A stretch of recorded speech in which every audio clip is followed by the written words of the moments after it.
First அட்டெம்ப்ட்லேயே best அட்டெம்ப்டாக கொடுக்கணும் அப்படின்னு நினைக்கிற ஃப்ரெஷராக நீங்கள் இந்த வீடியோ பதிவு உங்களுக்காக தான். வரப்போகிற குரூப் 4 எக்ஸாமில் உங்களோட பெஸ்ட் அட்டெம்ப்டாக கொடுக்கறதுக்கு இந்த லெசன்ஸ்லாம் முடிச்சிட்டிங்களா அப்படின்னு பார்த்துக்கோங்க.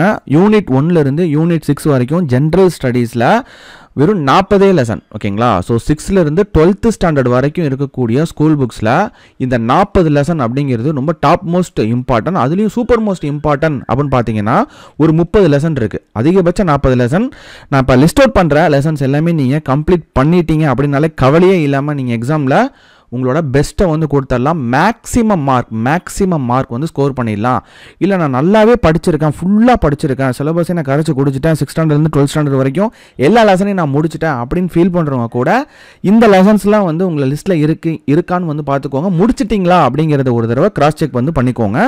ஸோ யூனிட் 1 பொறுத்த வரைக்கும் ஜென்ரல் சயின்ஸை நம்ம வந்து பார்த்தீங்கன்னா லேட்டராக பார்ப்போம். அதுக்கடுத்து யூனிட் 2 வந்து ஜாகிரஃபி. ஸோ அது வந்து 5 கொஷின்ஸ் வந்து கேட்க போகிறாங்க. ஸோ அது வந்து நம்ம லேட்டராக பார்ப்போம். முதல்ல நம்ம பார்க்க போகிறது இந்த இந்தியாவின் வரலாறு, பண்பாடு மற்றும் இந்திய தேசிய இயக்கம். இதுக்கு முன்னாடி இருக்கிற சிலபஸில் இது ஒரு யூனிட்டாகவும் இது ஒரு யூனிட்டாகவும் இருந்திருக்கு. ஸோ இப்போ இதை வந்து மிக்ஸ் பண்ணி கொடுத்துருக்காங்க, அவ்வளோதான் டிஃப்ரென்ஸ், ஓகேங்களா.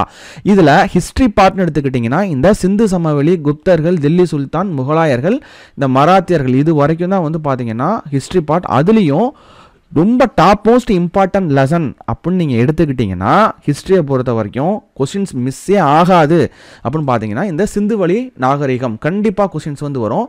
இந்த சிந்துவெளி நாகரிகம். ஸோ அதுக்கு அடுத்தது வந்து பார்த்தீங்கன்னா டெல்லி சுல்தான். இது எங்கெல்லாம் கவர் ஆகுது அப்படின்னா 7th ஸ்டாண்டர்ட் 11th ஸ்டாண்டர்ட் லெசன்ஸில் ஸ்டாண்டர்டில் கவர் ஆகுது, ஓகேங்களா. 6th standard 9th standard 11th எத்திக்ஸில் இந்த சிந்துவெளி நாகரிகம் வந்து கவர் ஆகும். ஸோ லோயர் ஸ்டாண்டர்ட் படிச்சிருந்தாலே மேக்ஸிமம் போதும். ஸோ அதில் இருக்கக்கூடிய பாக்ஸ் இன்ஃபர்மேஷன்லாம் ரொம்ப முக்கியம் குரூப் 4 எக்ஸாமை பொறுத்த வரைக்கும். ஸோ லோயர் ஸ்டாண்டர்டை கம்ப்ளீட் பண்ணிட்டீங்களா அப்படிங்கிறது மட்டும் கிராஸ் செக் வந்து பண்ணிக்கோங்க. அது போக 11th ஸ்டாண்டர்டில் இருக்கக்கூடிய டெல்லி சுல்தானாக இருக்கட்டும், சிந்துவெளி நாகரிகம் எல்லாமே வந்து சேம் இன்ஃபர்மேஷன் தான். ஆனால் குரூப் 4 பொறுத்த வரைக்கும் ஸோ 10th ஸ்டாண்டர்ட் வரைக்கும் இருக்கக்கூடிய லோயர் ஸ்டாண்டர்டில் கம்ப்ளீட் பண்ணிட்டீங்களா, முக்கியமாக அந்த பாக்ஸ் இன்ஃபர்மேஷன் கம்ப்ளீட் பண்ணிட்டீங்களா அப்படிங்கிறது பார்த்துக்கோங்க. இந்த 7th ஸ்டாண்டர்ட் 11th ஸ்டாண்டர்டில் இருக்கக்கூடிய முகலாயர்கள், அடுத்தது 6th ஸ்டாண்டர்ட் 11th ஸ்டாண்டர்டில் இருக்கக்கூடிய குப்தர்கள். இதுதான் ஹிஸ்ட்ரி பார்ட்டில் அதிகமாக மேக்ஸிமம் கொஷின்ஸ் வரக்கூடிய டாபிக், ஓகேங்களா. அதுக்கு அடுத்தது ஐஎன்எம் அப்படின்னு எடுத்துக்கிட்டீங்க அப்படின்னா ஸோ 10th ஸ்டாண்டர்டில் இருக்கக்கூடிய காலனியத்துக்கு எதிரான இயக்கங்களும் தேசியத்தின் தோற்றமும், 10th ஸ்டாண்டர்டில் இருக்கக்கூடிய தேசிய காந்திய காலகட்டம், அதுக்கு அடுத்தது 10th ஸ்டாண்டர்டில் இருக்கக்கூடிய 19ஆம் நூற்றாண்டின் சமூக சீர்திருத்த இயக்கங்கள். ஸோ இந்த லெசனை படிக்கலை அப்படின்னா கூட பரவாயில்ல. ஸோ இதில் இம்பார்ட்டன்ட், நான் எல்லாமே இம்பார்ட்டன்ட் எடுத்து கொடுத்துட்டேன். இதில் வந்து நீங்கள் ஸ்கிப் பண்ணணும் இருக்கக்கூடிய இந்த ஷார்ட் பீரியடில் இதில் ஏதாவது நான் ஸ்கிப் பண்ணணும் அப்படின்னு நினச்சிங்கன்னா முகலாயர்கள் கண்டிப்பாக வந்து பார்த்துக்கோங்க, குப்தர்கள் கண்டிப்பாக வந்து பார்த்துக்கோங்க, டெல்லி சுல்தான் கண்டிப்பாக வந்து பார்த்துக்கோங்க. அதுக்கு அடுத்தது இந்த காலனியத்துக்கு எதிரான இயக்கங்களும் தேசியத்தின் தோற்றம் கண்டிப்பாக பார்க்கணும், தேசியத்தின் காந்திய காலகட்டம் வந்து பார்த்துக்கணும். ஸ்கிப் பண்ணணும், அந்த கடைசி நிமிஷம் வரைக்கும் எனக்கு படிக்கிறது பிடிக்காது அப்படின்னு நினச்சிங்கன்னா வேணா இந்த லெசனை வந்து நீங்கள் ஸ்கிப் பண்ணிக்கலாம். ஸ்கிப் பண்ணாமல் இதில் இருக்கக்கூடிய ஃபேக்ட்ஸை மட்டும் வந்து பார்த்துக்கோங்க. ஸோ ரொம்ப முக்கியம். அதுக்கு அடுத்தது 10th ஸ்டாண்டர்டில் இருக்கக்கூடிய ஆங்கிலேய ஆட்சிக்கு எதிராக தமிழகத்தில் நடந்த தொடக்க கால கிளர்ச்சிகள். ஸோ இது எல்லாம் வந்து ரொம்ப ரொம்ப ரொம்ப முக்கியம்.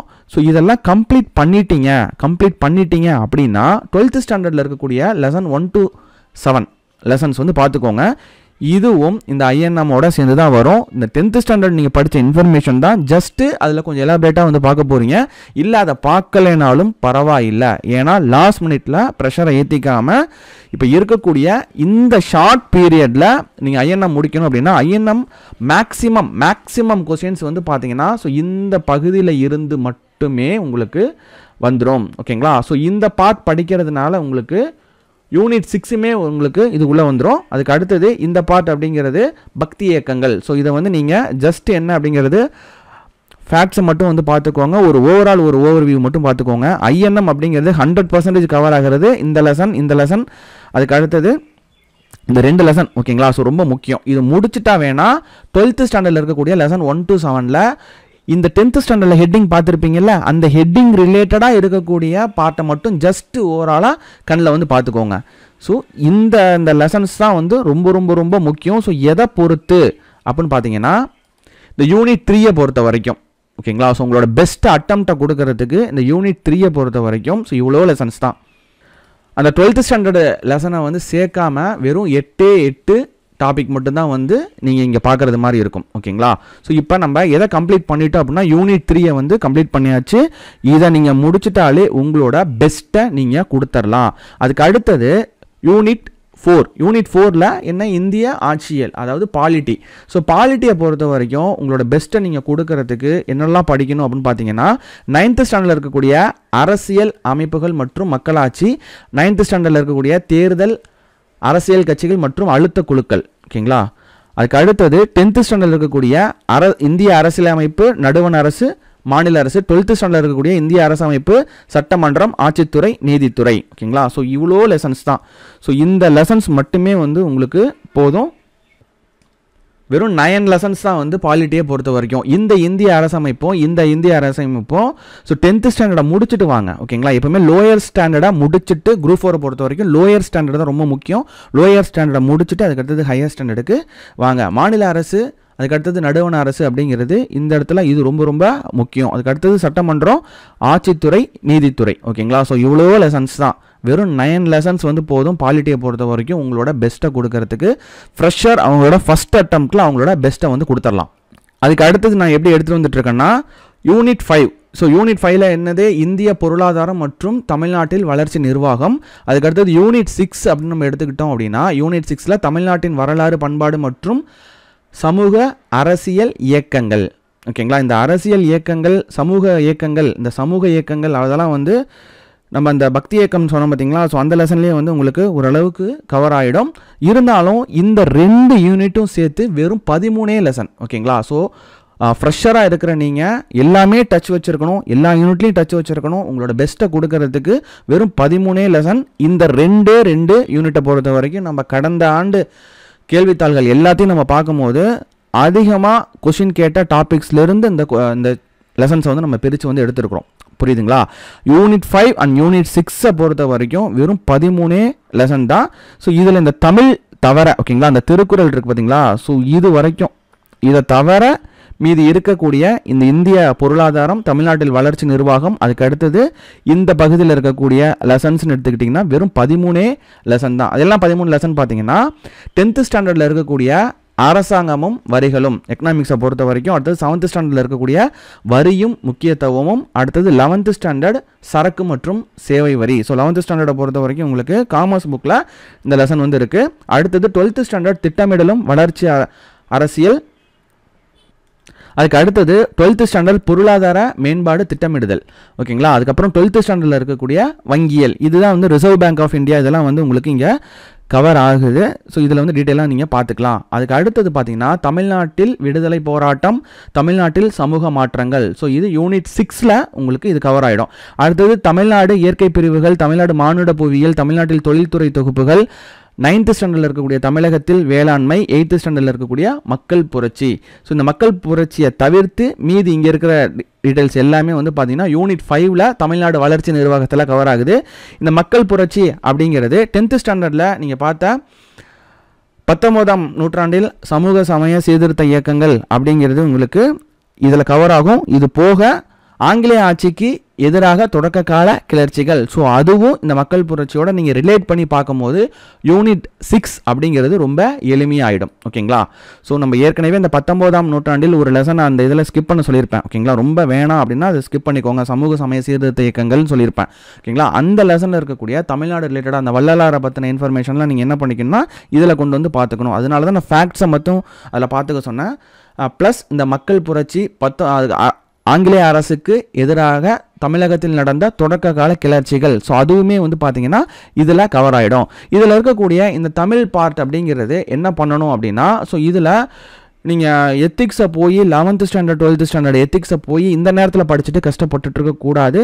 திருக்குறளை பொறுத்த வரைக்கும் நார்மலாக நீங்கள் தமிழுக்கு படிக்கிற திருக்குறள், ஸோ அதோட டீட்டெயில்ஸ் வந்து போதும். ஸோ இங்கே இருக்கக்கூடிய ஒரு சில information old Tamil question paper, அதாவது இப்போ நியூ சிலபஸ் மாற்றிருக்காங்கல்ல, அது போக இருக்கக்கூடிய ஓல்டு தமிழ் கொஷின் பேப்பர் இருக்குது பார்த்தீங்களா? ஸோ அதில் இருக்கக்கூடிய தமிழ் இன்ஃபர்மேஷன் முடிஞ்சால் வந்து பார்த்துக்கோங்க. அப்படி இல்லைனாலும் ஸோ இதில் இருக்கக்கூடிய கொஷின்ஸை உங்களால் கெஸ் பண்ணி ஆன்சர் போட்டுற முடியும். அதுக்கு அடுத்தது நம்ம என்ன மிஸ் பண்ணியிருக்கோம் அப்படின்னா, ஸோ ஜாகிரஃபி, அதுக்கு அடுத்தது வந்து சயின்ஸு. ஜாகிரஃபியை பொறுத்த வரைக்கும் ரொம்ப மினிமமான லெசன்ஸ் தான் நம்ம வந்து எடுத்துகிட்டு வந்துட்டுருக்கோம். ஸோ இந்த ஜாகிரஃபியை பொறுத்த வரைக்கும் ஓகேங்களா, ஸோ இவ்வளோ தான் லெசன்ஸு. ஜியாகிரஃபியை பொறுத்த வரைக்கும் ஒரு 4 லெசன் தான். 10th ஸ்டாண்டர்டில் இருக்கக்கூடிய இந்திய காலநிலை மற்றும் இயற்கை தாவரங்கள், 10th ஸ்டாண்டர்டில் இருக்கக்கூடிய இந்திய வேளாண்மை, 10th ஸ்டாண்டர்டில் இருக்கக்கூடிய இந்திய மக்கள் தொகை, போக்குவரத்து மற்றும் தகவல் தொடர்பு. இதில் டாப் மோஸ்ட் இம்பார்ட்டன்ட்னா இந்த லெசன் ரொம்ப ரொம்ப ரொம்ப ரொம்ப ரொம்ப இம்பார்ட்டன்ட். அதுக்கு அடுத்தது பாறை மற்றும் மண் 8th ஸ்டாண்டர்டை பொறுத்த வரைக்கும் வெறும் இந்த 4 லெசன் போதும் உங்களோட பெஸ்ட்டை நீங்கள் கொடுக்கறதுக்கு புவியியலை பொறுத்த வரைக்கும். ஸோ இதுக்கு அடுத்தது 10th ஸ்டாண்டர்டை அடுத்தது யூனிட் 1 ஓகேங்களா. ஸோ யூனிட் 1 சயின்ஸ் அப்படிங்கும் போது நிறைய பேர் வந்து விட்டுருவீங்க, சயின்ஸ் ஏன் படிக்கணும் அப்படின்னு நினைக்கிறவங்க ஜஸ்ட் இந்தந்த லெசனை மட்டும் வந்து பார்த்துக்கோங்க. 10th ஸ்டாண்டர்ட் இயக்க விதிகள், அடுத்தது 9th 10th ஒளி, 9th ஸ்டாண்டர்ட் அமிலம் காரம் உப்பு, இந்த 9th 10th கார்பனும் சேர்மங்களும், 9th ஸ்டாண்டர்ட் ஊட்டச்சத்து மற்றும் ஆரோக்கியம், 10th ஸ்டாண்டர்ட் உடல்நலம் மற்றும் நோய்கள், 12th ஸ்டாண்டர்ட் மனித நலன் மற்றும் நோய்கள். ஸோ இது 3ம் ஒன்றுக்கொன்று தொடர்புடைய லெசன்ஸ். அதனால் இந்த 3 லெசனையும் சேர்த்து பாருங்கள். நோய்கள் சம்மந்தப்பட்ட கொஷின் கண்டிப்பாக வரும். அடுத்தது 10th ஸ்டாண்டர்டில் தாவரங்கள் மற்றும் விலங்கு ஹார்மோன் இருக்கும். அந்த லெசனில் விலங்கு ஹார்மோன் அப்படிங்கிறது நம்மளோட மனித ஹார்மோன் தான். ஸோ அதை வந்து ஃபுல்லாக பார்த்துக்கோங்க. அதில் இருக்கக்கூடிய ஃபேக்ட்ஸ் அப்படிங்கிறது ரொம்ப ரொம்ப முக்கியம் ஓகேங்களா. ஸோ இப்போ தைராக்சின் எடுத்துக்கிட்டிங்கன்னா தைராய்டு சுரப்பினால் சுரக்கப்படுற தைராக்சின், ஓகே, அதை தெரிஞ்சு வச்சுக்கணும். அது வந்து பர்சனாலிட்டி ஹார்மோன் அப்படின்னு நம்ம சொல்கிறோம், அழைக்கிறாங்க ஓகேங்களா. ஸோ இந்த மாதிரி அதோட சிறப்பு பெயர்கள், ஹார்மோனோட சிறப்பு பெயர்கள் என்ன அப்படிங்கிறது நம்ம முக்கியமாக தெரிஞ்சுக்கணும் ஓகேங்களா. ஸோ அவசரகால ஹார்மோன் என்ன, இந்த மாதிரியான ஹார்மோன் நேம்ஸ் மட்டும் இதில் பார்த்துக்கோங்க. ஜஸ்ட் என்னன்னு போய் பார்த்துட்டு வந்துடுங்க ஓகேங்களா. ஜஸ்ட் ஒரு தடவை போய் கண்ணிலே பார்த்துட்டு வாங்க. அவங்க பார்க்கும்போது இதெல்லாம் இம்பார்ட்டன்ட் அப்படிங்கிறது தெரியும். சயின்ஸ் கஷ்டமாக இருக்குன்னு ஃபீல் பண்ணுறவங்க ஸோ அதை வந்து பார்த்துக்கோங்க. அடுத்தது 10th ஸ்டாண்டர்டு விலங்குகளின் சுற்றோட்டத்தில் பிளட் ரிலேட்டடாக இருக்கக்கூடியது பார்த்துக்கோங்க ஓகேங்களா. இந்த 10th ஸ்டாண்டர்டில் இருக்கக்கூடிய இந்த லெசன் வெறும் 8 லெசன் தான் இருக்குது. இந்த 8 லெசனுமே எனக்கு படிக்க டைமே இருக்காது, இதுலேயும் ஷார்ட் அவுட் பண்ணணும் அப்படின்னா 9th ஸ்டாண்டர்டில் இருக்கிற இந்த அமிலம் காரம் உப்பு, அதுக்கு அடுத்தது இங்கே பாக்ஸ் போட்டிருக்கோம் பார்த்தீங்களா, ஊட்டச்சத்து மற்றும் ஆரோக்கியம், உடல் நலம் மற்றும் நோய்கள், மனித நலம் மற்றும் நோய்கள், இந்த விலங்கு ஹார்மோன், இதை மட்டும் நாச்சும் பார்த்துட்டு போயிடுங்க. உங்களோட பெஸ்ட்டோட பெஸ்ட்டாக வந்து கொடுக்க முடியும்.